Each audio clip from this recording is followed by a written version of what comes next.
आज हम लोग चर्चा करेंगे IRPM में industrial relation and personal management में कलेक्टिव बार्गेनिंग के बारे में कि कलेक्टिव बार्गेनिंग क्या है, या यूं कहें कि कलेक्टिव बार्गेनिंग या सामूहिक सौदेबाजी हम किसे कहते हैं और सामूहिक सौदेबाजी का प्रयोग कैसे होने लगा, किन क्षेत्रों में होने लगा। यानी collective bargaining between the employer and employee, यानी कि नियोजक और श्रमिकों के बीच जो सौदेबाजी होती है, और ये इंडिविजुअल नहीं होती है, व्यक्तिगत रूप से नहीं होती, ग्रुप ऑफ एम्प्लॉइज और मैनेजमेंट के बीच में होती है। तो सामूहिक सौदेबाजी की शुरुआत उस वक्त हुई जब दुनिया के अंदर औद्योगिकरण हो रहा था, इंडस्ट्रियलाइजेशन हो रहा था। औद्योगिक क्रांति के बाद हाथों के काम को मशीनों ने ले लिया था। नए नए टूल्स और टेक्निक्स के माध्यम से, नई नई मशीनों के माध्यम से प्रोडक्टिविटी बढ़ने लगी थी और श्रमिकों का शोषण या श्रमिकों का एक्सप्लॉइटेशन मैनेजमेंट के द्वारा होने लगा था, प्रबंधन के द्वारा होने लगा था। तो ऐसी परिस्थिति में आधुनिक श्रम संघों के आगमन के प्रारंभ से श्रमिक अपनी दशाओं में सुधार के लिए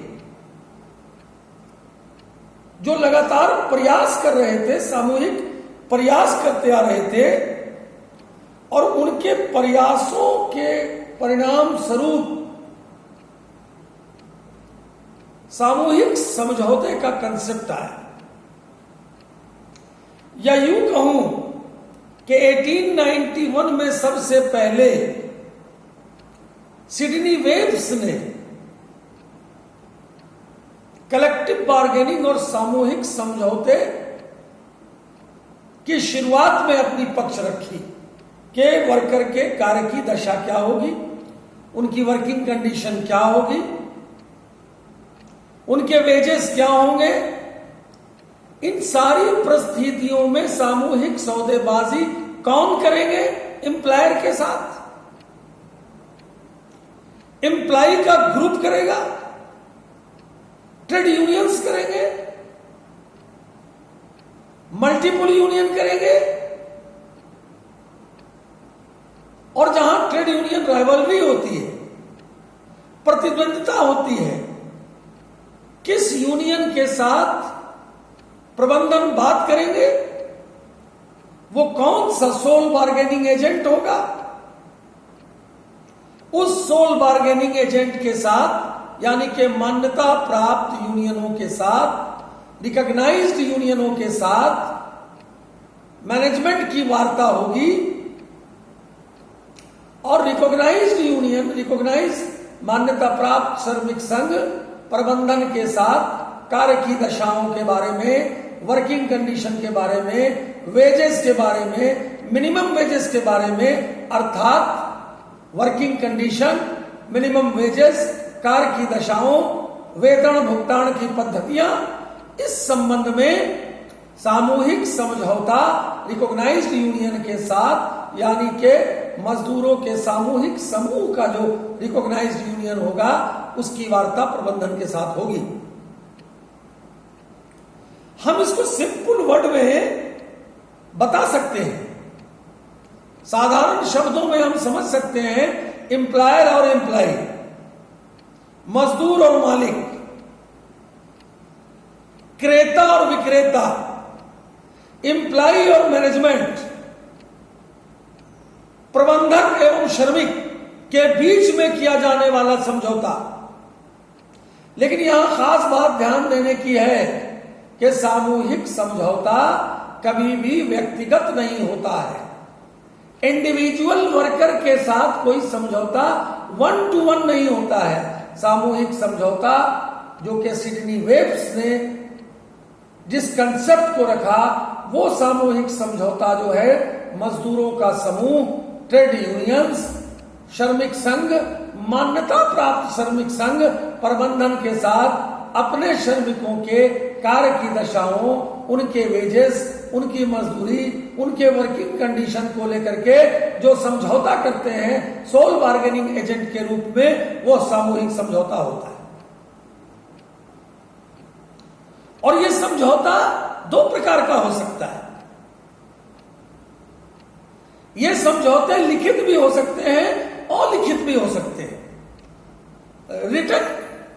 एग्रीमेंट भी होता है between the employer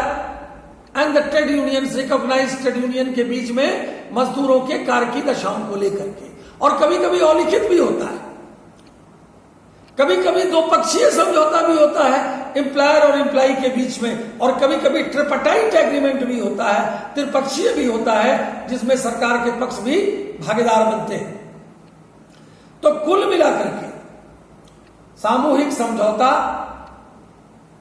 organise sector में, उद्योगों के अंदर में, जहां के श्रमिकों का समूह है, काफी श्रमिक काम करते हैं, उनकी कार्य की दशाओं, वर्किंग कंडीशन, वेजेस, घंटे का एक्सप्लॉइटेशन नहीं हो, इसके लिए रिकॉग्नाइज्ड यूनियन अपने श्रमिकों के लिए जो समझौता करता है, कलेक्टिव बार्गेनिंग करता है एम्प्लॉयर के साथ, उसको हम सामूहिक समझौता कहते हैं।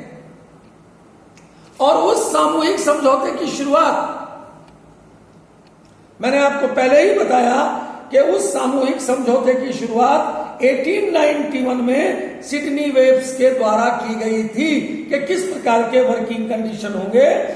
और उस समझौते को आगे बढ़ाने में अमेरिकन फेडरेशन ऑफ लेबर, यानी अमेरिकन फेडरेशन ऑफ लेबर ने इस बात को और आगे बढ़ाया कि नियोजन की शर्तें क्या होंगी, कार्य की दशा क्या होगी, कार्य की दशा के निर्धारण कैसे होंगे, नियोजन की शर्तों की निर्धारण कैसे होगा, उसको अमेरिकन फेडरेशन ऑफ लेबर ने आगे बढ़ाते हुए कलेक्टिव बार्गेनिंग को व्यापक रूप दिया ऑर्गेनाइज सेक्टर के अंदर, उद्योगों के अंदर। दूसरे शब्दों में हम यह भी कह सकते हैं कि collective bargaining is a procedure, collective bargaining is a procedure by which employer and a group of employees agree upon the condition of the work। अब जरा गौर करें, क्या आखिर कलेक्टिव बार्गेनिंग के अंतर्गत क्या बात आती है। जब हम सामूहिक समझौता करते हैं, जब हम कलेक्टिव बार्गेनिंग करते हैं, तो वो एक प्रक्रिया है, एक प्रोसीज्योर है, क्योंकि collective bargaining is a procedure by which employers, जिसमें प्रबंधक होते हैं, and A group of employees. मैंने पहले कहा कि सामूहिक समझौता कभी भी इंडिविजुअल एम्प्लॉय के साथ नहीं होता है, ग्रुप ऑफ एम्प्लॉय कहिए, या दूसरे शब्दों में आप उसको यूनियंस कहिए। मल्टीपल यूनियन है तो उस मल्टीपल यूनियन में जो रिकॉग्नाइज्ड यूनियन है उसके साथ होगा, और वे एग्री करते हैं upon the condition of the work, यानी कार्य की दशा क्या होगी, तभी जाकर के कलेक्टिव बार्गेनिंग हो पाता है। इसलिए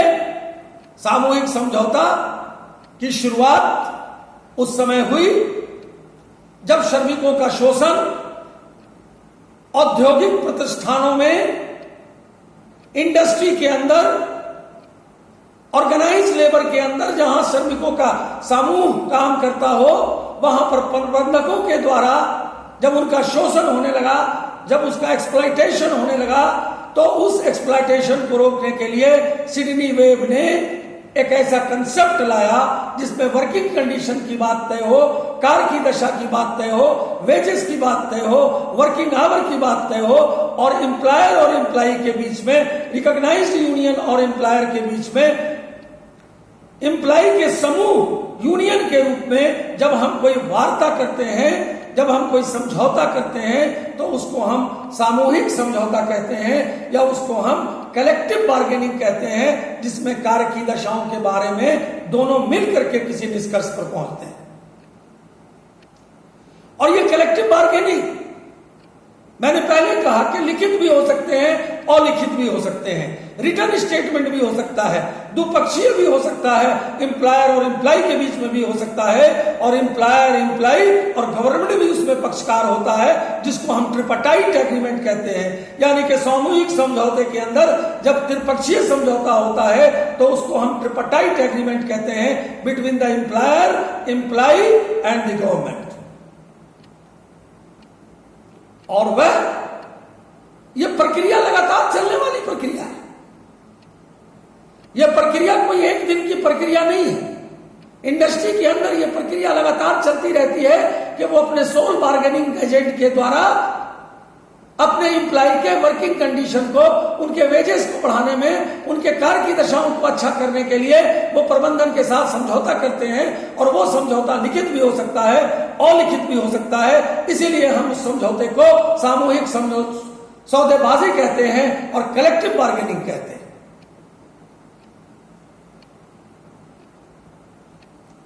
लेकिन ये जो सामूहिक समझौता होता है एम्प्लॉयर और एम्प्लॉई के बीच में, मैनेजमेंट और एम्प्लॉई के बीच में, प्रबंधक और श्रमिक के बीच में, इसके अंदर रिजिडिटी नहीं होती।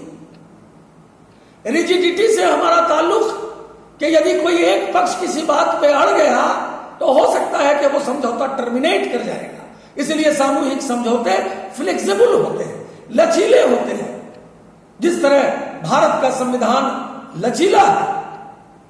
उसी प्रकार से जब सामूहिक समझौता between the employer and employee, between the employer and the trade unions, between the management and the recognised union होता है, तो सामूहिक समझौते के अंदर इस बात का ख्याल रखा जाता है कि उसके अंदर रिजिडिटी नहीं हो। यानी कि अगर कोई एक पक्ष अपनी बात पे अड़ जाएगा तो वो समझौता नहीं हो पाएगा, वो समझौता टर्मिनेट हो जाएगा। और टर्मिनेशन के कारण इसके प्रभाव खराब भी हो सकते हैं। इसके जब समझौता टर्मिनेट कर जाता है तो वैसी स्थिति में इंडस्ट्री के अंदर स्ट्राइक हो सकता है, लॉकआउट हो सकता है। इसीलिए सामूहिक समझौते के अंदर फ्लेक्सिबिलिटी जो बहुत जरूरी है, लचीलापन होना बहुत जरूरी है। आप इसको एक उदाहरण के द्वारा समझ सकते हैं कि अगर मान लीजिए कि ट्रेड यूनियंस अपने एम्प्लॉयर से, अपने प्रबंधन से, रिकॉग्नाइज्ड यूनियन ये बात कर रहे हैं कि हमें प्रतिदिन 500 रुपए मिलने चाहिए, और प्रबंधक कहते हैं कि नहीं, मैं प्रतिदिन 200 रुपए से ज्यादा नहीं दे सकता। अगर 200 रुपए से ज्यादा नहीं दे सकता हूं, प्रबंधक अगर 200 रुपए पर रिजिड है और एम्प्लॉई 500 रुपए पर रिजिड है प्रतिदिन मजदूरी, तो यह समझौता नहीं हो पाएगा। इसीलिए इसके अंदर फ्लेक्सिबिलिटी, दोनों पक्ष को आगे पीछे होना पड़ेगा। और अगर 200 से बढ़कर के प्रबंधक 300 पर तैयार हो जाता है, मजदूर 500 से घट के 400 पर हो जाता है, उसके बावजूद भी अगर समझौता नहीं होता है, फिर भी दोनों के अंदर उसके लचीलेपन पे निर्भर करता है। और अगर 500 की जगह 350 पर श्रमिक एग्री कर जाता है और 200 की जगह प्रबंधक 350 पर एग्री कर जाता है, तो 350 रुपया प्रतिदिन के हिसाब से एम्प्लॉयर और एम्प्लॉय के बीच में जब समझौता हो जाता है, उसके यूनियन, रिकॉग्नाइज्ड यूनियन और मैनेजमेंट के बीच में हो जाता है, तो वो समझौता सफल हो जाता है। इसीलिए सामूहिक समझौते के अंतर्गत एक बहुत बड़ी विशेषता है कि सामूहिक समझौते को, कलेक्टिव बार्गेनिंग्स को इंडस्ट्री के अंदर लचीला होना पड़ता है, फ्लेक्सिबल होना पड़ता है, टाइम टू टाइम इसके अंदर परिवर्तन करने की क्षमता होती है। तो कुल मिलाकर के आपको मैंने बताया कि सामूहिक समझौता कर्मचारियों के, कामगारों के, श्रमिकों के वर्किंग कंडीशन को लेकर के, वेजेस को लेकर के, आवर्स ऑफ वर्क को लेकर के, श्रमिकों के समूह यानी कि ट्रेड यूनियंस और रिकॉग्नाइज्ड ट्रेड यूनियन के साथ मैनेजमेंट के बीच जो समझौता होता है और दोनों लोग किसी पॉइंट पर एग्रीड होते हैं तो वो सामूहिक समझौता कहलाता है। यह समझौता लिखित भी हो सकता है, अलिखित भी हो सकता है। यह समझौता between the employer and employee दो पक्षीय भी हो सकता है और यह समझौता त्रिपक्षीय भी हो सकता है जब एम्प्लॉयर, एम्प्लॉई और सरकार के प्रतिनिधि भी उसमें शामिल होते हैं। वैसे ही समझौते को हम सामूहिक समझौता कहते हैं और ये उस समय से शुरू हुआ जब श्रमिकों का शोषण ऑर्गेनाइज सेक्टर के अंदर उनका एक्सप्लॉइटेशन होने लगा, तो उनके एक्सप्लॉइटेशन को रोकने के लिए श्रमिक संघों ने, रिकॉग्नाइज श्रमिक संघों ने प्रबंधकों के द्वारा जो है अपनी वार्ता को शुरू किया और वार्ता को शुरू करके श्रमिकों के कार्य की दशाओं को बेहतर बनाने की कोशिश की। इसी को हम सामूहिक समझौता या कलेक्टिव बार्गेनिंग कहते हैं। बहुत बहुत धन्यवाद।